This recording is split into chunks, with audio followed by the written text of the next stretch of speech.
What's up guys, this is Lethal Merc bringing you some more fighter plane gameplay from Battlefield 1.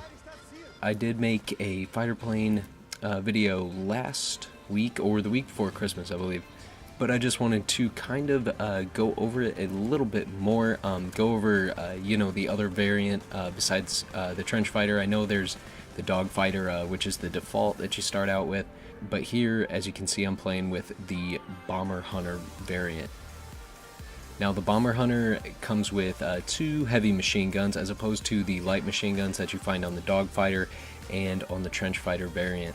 This variant also has some rockets that are used to take out anything from infantry to other aircraft to vehicles, whether it be tanks or light vehicles. I have noticed that the rockets on the Bomber Hunter variant are pretty effective against tanks that have low health. I've taken out a couple A7B heavy tanks, no land ships yet, and light tanks. They are pretty effective against them when their health is fairly low.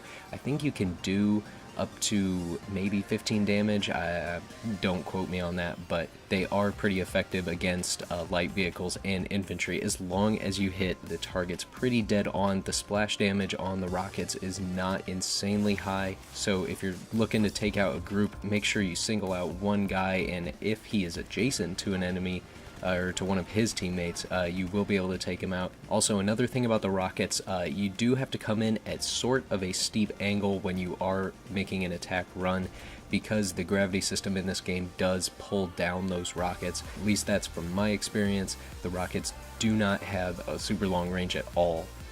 They do drop off pretty quickly. That goes for attacking other aircraft as well. First off, when you're attacking the bomber, which is what this variant is meant for, you're going to want to be pretty close to the enemy plane. As I said before, the gravity does pull down those rockets pretty quickly. When you're coming at bombers, you can't one-shot the bomber or one volley the bomber with your rockets.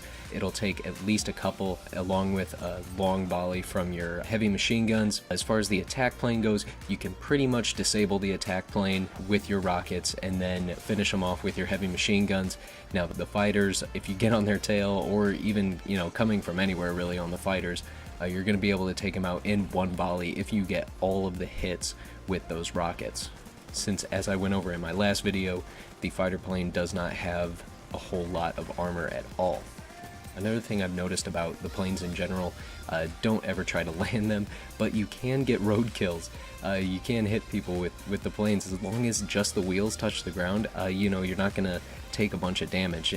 Most of the time, if you're trying to do that, I don't know why you would, other than just for fun, but you can do that. You can take out enemy infantry by ramming them.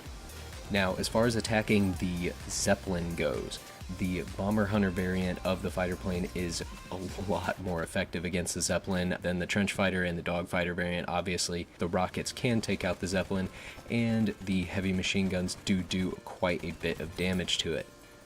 Now, even with the heavy machine guns on the Bomber Hunter variant of the fighter plane, you're going to want to still use the tactics that I described in part 1, because you do not want to be taken out by enemy tail gunners, as I said in the last video, because you still have the same amount of armor as you do in the trench fighter or the dog fighter.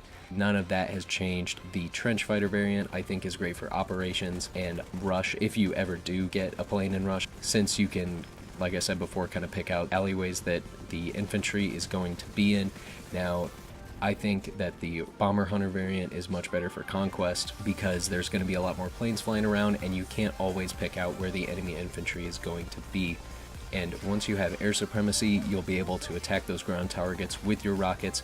It's much easier to achieve air supremacy with the Bomber Hunter variant rather than the trench fighter variant, in my opinion.